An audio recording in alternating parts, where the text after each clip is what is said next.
अस्सलाम वालेकुम। क्या कभी आपने सोचा है कि आसमान से कभी भी किसी भी वक्त कोई भी एस्ट्रॉइड या फिर मेटेरॉइड आपके ऊपर गिर सकता है या फिर आपकी किसी चीज़ को नुकसान पहुंचा सकता है। अब तक ऐसे कई वाक़यात पेश आ चुके हैं।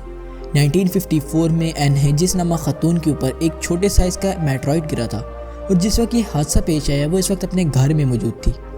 उनके छत की सीलिंग को तोड़ता हुआ ये मेटेरॉइड उनके स्टमक में आ लगा, लेकिन उनकी किस्मत अच्छी थी कि उन्हें सिर्फ चोट ही आई, मौत नहीं।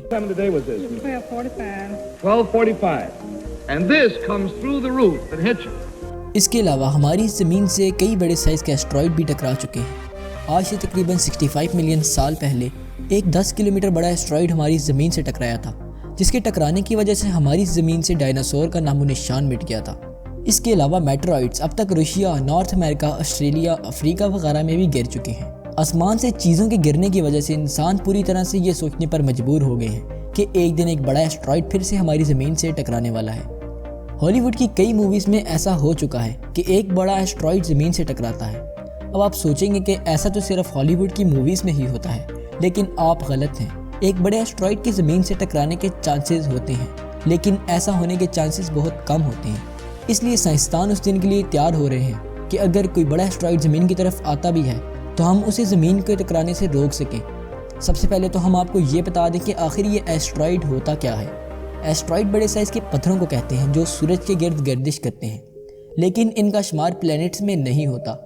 छोटे साइज़ के एस्ट्रॉइड्स को मेटेरॉइड्स भी कहते हैं, और अगर ये हमारी ज़मीन के माहौल में दाखिल हो जाएं तो इन्हें मेटेओर्स कहते हैं, और अगर ये ज़मीन के सरफेस पर गिर जाएं तो फिर इन्हें मेटेरॉइड कहते हैं। 1988 से लेकर 2017 तक नासा तकरीबन 700 मेटेओर्स को काउंट कर चुका है जो हमारे एटमॉस्फेयर में दाखिल हो चुके हैं। मेटेरॉइड्स को डिटेक्ट करने के लिए नासा पहले तो रात के वक्त आसमान की काफ़ी तस्वीरें लेता है और फिर कंप्यूटर के ज़रिए स्कैन करके मूविंग ऑब्जेक्ट्स का पता लगाते हैं। अब कौन सा एस्ट्रॉइड हमारी ज़मीन के कितना करीब है, इसके लिए साइंसदान मुख्तलिफ जगहों से काफ़ी ऑब्जर्वेशंस लेते हैं। स्क्रीन पर आप देख सकते हैं कि जो हमारी ज़मीन के बिल्कुल करीब ऑब्जेक्ट्स हैं वो आपको ग्रीन कलर के दिखाई दे रहे होंगे। अब इन ऑब्जेक्ट्स की स्पीड और ब्राइटनेस के ज़रिए साइंटिस्ट को पता चलता है कि कौन से ऑब्जेक्ट के हमारी ज़मीन से टकराने के चांसेस हैं।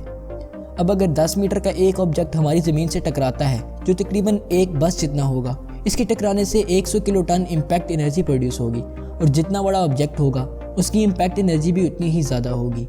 अगर 150 मीटर का मेटेरॉइड हो तो वो तकरीबन 288 मेगाटन एनर्जी प्रोड्यूस कर सकता है। अगर आपको एक रेफरेंस दूँ तो कैसल ब्रेवो हाइड्रोजन बम में 15 मेगाटन एनर्जी होती है। 2013 में एक 17 मीटर का मेटेरॉइड रशिया में गिरा था और ज़मीन तक पहुंचने से पहले ही वो मेटेओर पूरी तरह से तबाह हो गया था, और इस मेटेओर की वजह से जो शॉक वेव्स पैदा हुई उनमें तकरीबन 440 किलोटन एनर्जी थी, जिसकी वजह से काफ़ी नुकसान हुआ और तकरीबन 1500 लोग इस शॉक वेव्स की वजह से ज़ख्मी हुए थे। रशिया में पेश आने वाले इस हादसे के बाद यूएस पॉलिटिशियन ने नासा से एक मीटिंग की जिसमें इन्होंने फ्यूचर में गिरने वाले एस्ट्रॉइड के बारे में डिस्कस किया। Odds of a near-Earth object strike causing massive casualties and destruction of infrastructure are very small, but the potential consequences are so large that it makes sense to take the risk seriously. इस meeting में scientist ने analyse किया कि हमें future में किसी भी asteroid को ज़मीन से टकराने से रोकना होगा। अगर कोई 140 मीटर का एस्ट्रॉइड ज़मीन से टकरा जाए तो तकरीबन एक शहर को पूरी तरह से तबाह कर सकता है, और अगर ऐसा कोई एस्ट्रॉइड ज़मीन से टकराने के लिए बढ़ता है तो उसे ज़मीन तक पहुंचने में 1 साल से भी कम वक्त लगेगा, और इस टाइम सिर्फ हम एक ही काम कर सकते हैं, और वो ये है कि इम्पैक्ट जोन से भाग जाएं। और अगर हमें किसी ऐसे एस्ट्रॉइड का ज़मीन के टकराने से तकरीबन 8 से 10 साल पहले पता लग जाए तो फिर उस सूरत में नासा के पास इतना वक्त मौजूद होगा कि वह एस्ट्रॉइड को ज़मीन के रास्ते से डिफ्लेक्ट कर सके, और ऐसा करने के बहुत से ऑप्शंस हैं। पहला ऑप्शन ये है कि नासा खला में इस एस्ट्रॉइड की तरफ एक स्पेस क्राफ्ट भेज दे जो इस एस्ट्रॉइड के लिए बैटरिंग रैम की तरह काम करेगी।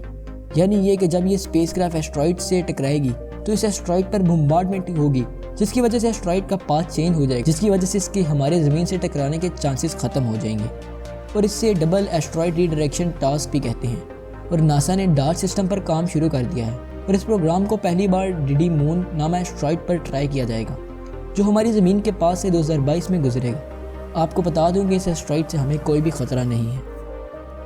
दूसरा ऑप्शन ये है कि ग्रेविटी ट्रैक्टर को यूज़ करके एस्ट्रॉइड की डायरेक्शन को चेंज कर दिया जाए। ये तरीका 500 मीटर से बड़े साइज़ के एस्ट्रॉइड के लिए इफेक्टिव नहीं होने वाला, लेकिन अगर एस्ट्रॉइड साइज़ में 500 मीटर से छोटा हो तो ऐसा पॉसिबल है। दरअसल एक ग्रेविटी ट्रैक्टर डिवाइस को अगर लंबे अरसे के लिए किसी एस्ट्रॉइड के साथ उड़ाया जाए तो इसकी वजह से एस्ट्रॉइड अपना पाथ चेंज कर लेगा। अब आपको बता दूं कि अभी तक ऐसा कुछ भी नहीं किया गया, लेकिन इसकी प्लानिंग चल रही है। तीसरा ऑप्शन ये है कि किसी न्यूक्लियर डिवाइस के जरिए एस्ट्रॉइड की सरफेस को उड़ाया जाए। अब फ्यूचर में अगर हमें किसी एस्ट्रॉइड से ख़तरा हुआ तो नासा इन तीनों ऑप्शन में से किसी एक को तो ज़रूर अमल में लाएगा। अब अल्लाह की मर्ज़ी से कासिर कुछ भी नहीं है, जो अल्लाह चाहेगा वैसा ही होगा। हम इंसान सिर्फ कोशिश ही कर सकते हैं। आप अपनी राय का इज़हार कमेंट सेक्शन में ज़रूर कीजिएगा। वीडियो पसंद है तो लाइक भी कीजिएगा और चैनल को सब्सक्राइब भी। मिलते हैं नेक्स्ट वीडियो में, तब तक के लिए अपना ख्याल रखिएगा। अल्लाह हाफ़िज़।